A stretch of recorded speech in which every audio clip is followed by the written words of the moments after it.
Hello, in this video, I'm going to be showing you how to promote your Windows Server to a domain controller. First, you need to have a working Windows Server installed.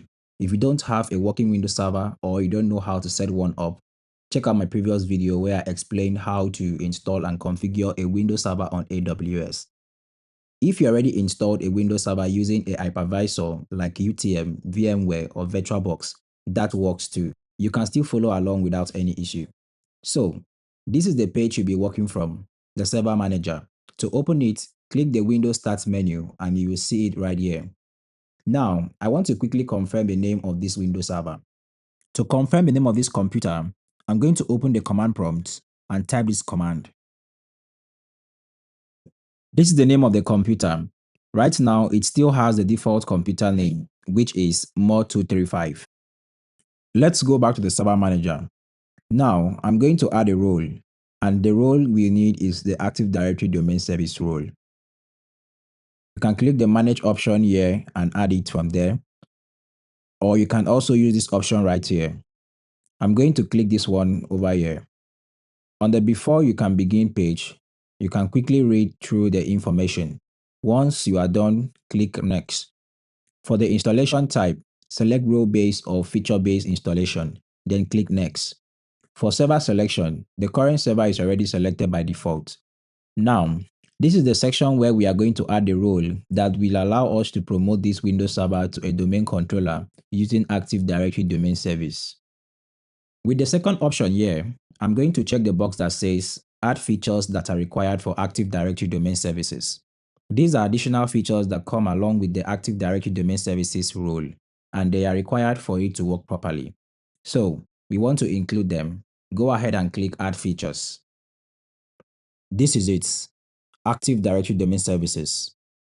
I'm going to click Next, Next, then Next again.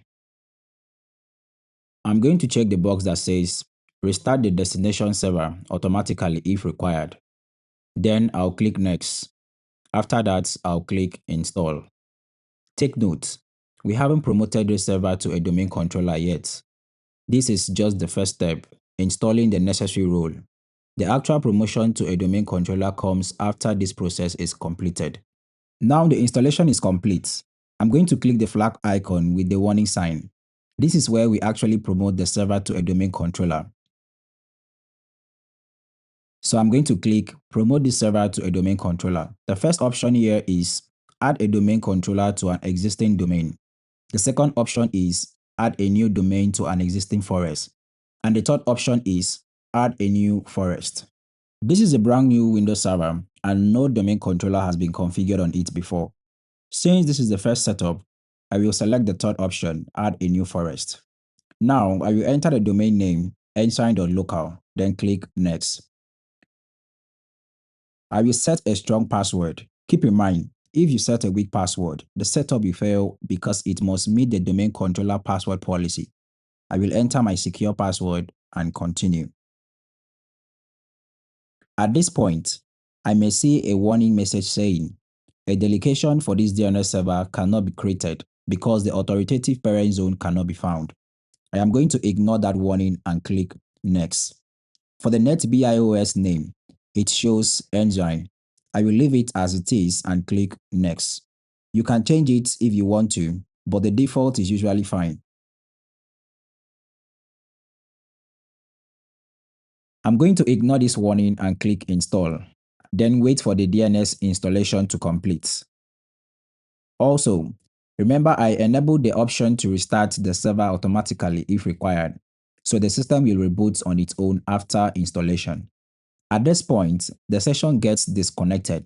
This happens because I am using an AWS console to run this Amazon Web Service Windows server.